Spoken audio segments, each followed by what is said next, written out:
Hey there, ladies and gentlemen. So the last time I made a video, I was talking about James Bond, and I thought I was supposed to have more videos come out in between that, but I'm lazy and dumb and can't get things done.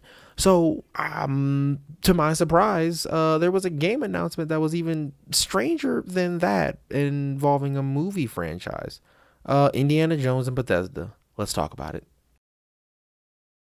So, Lucasfilms last few days ago, it was like a few days before this announcement actually happened. They announced that Lucasfilm Games was going to be the new name of their, like, kind of, not their development thing, because they haven't really announced they're going to develop games. So kind of like what the brand all their games are housed on, kind of like Xbox Game Studios, all of that kind of thing, which we'll get back to that in a second. And they announced that they kind of re-announced that Lucasfilm game, they're going back to that kind of branding, and I thought that's cool. And then they started announcing a couple of things here and there. You know what I'm saying? There's another announcement. Ubisoft announced that's another video. I'm just gonna kind of read it to you. Today, Lucasfilms Games and Bethesda Softworks announced a new Indiana Jones game, being developed by the award-winning studio Machine Games and executive produced by Todd Howard at Bethesda Game Studios.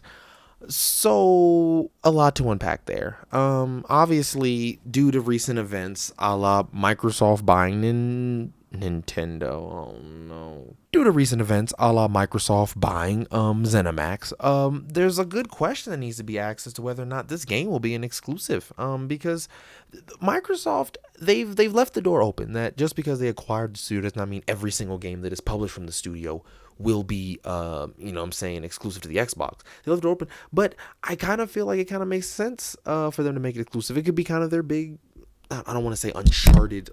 Jesus. I don't want to say it's their big, like, Uncharted brand, because to be fair, Uncharted kind of is an Indiana Jones inspired type thing, and that's going to be really interesting to see when the reviews come out. And also, I guess the bigger question is, this going to be a first person game? Because that's what Machine Games usually makes. Wolfenstein has always been first person, and I mean, will that kind of adventure game experience work well in a first person kind of environment is another question there's a lot of questions that have to start getting asked here. And my opinion, it's tough, because once again, Phil Spencer has went on record saying that they don't have to put games on, at PlayStation just to recoup it. But because it is a brand, that kind of thing, it makes sense that it might want to be a multi-platform. But Spider-Man is also a major brand, and that one is PlayStation exclusive. So there's a lot of ways to go with. I'm going to actually go with I think it's going to be Xbox exclusive. PlayStation. I think it's going to be Xbox exclusive. I really do. For me, it kind of just makes sense, because if you acquire it, you pay all this money. I'm certain that this was something they knew was in place and they started talking about it. And I'm certain that if Microsoft has the ability to renegotiate this deal to get an exclusive if they want to make it just PC only. My personal feelings, I guess, I don't want to spend too long talking about it, but kind of feelings, I'm excited. I'm not a huge, I like the films, but like to see it reimagined is a thing. And it's also like a real new story. So it's not going to be like one of the films just reimagined kind of thing. I think it's gonna be interesting. And yes, I know it's not the first Indiana Jones game. # Lego Indiana Jones.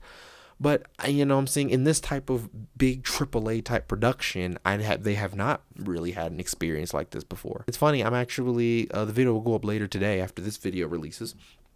I have a video I recorded like a month ago that I just hadn't really posted the way I wanted to and gotten it, things done, where I'm predicting the Xbox timeline. And this isn't on it because I produced it a month ago, and there's a lot of things I wanted to add to it, and I'll be adding the update video to that. I'm going to update the timeline throughout the kind of lifespan of the system, and so that video will be going up, and it'll kind of set everything, and then I'll have a video coming out really soon with that, kind of the part 2, revising it, adding in not just this title, but there's a few titles I think will be Xbox exclusive I want to talk about. But honestly, yeah, I just made this video because I just really wanted to talk about this. This is weird. Like, it's big news, I think, but it's also kind of like I didn't expect to hear about Indiana. I didn't expect to hear James Bond games coming out either. And I definitely could tell you, if I had put money on it, I would have never. If anyone had bet me like $1,000 that an Indiana Jones game would be announced in 2021, I'd have took that bet and I'd have lost my $1,000. But either way, let's see what happens, because we don't really know much about it. I'm gonna keep reporting on it as it comes out. I'm Superplayer 301 signing out.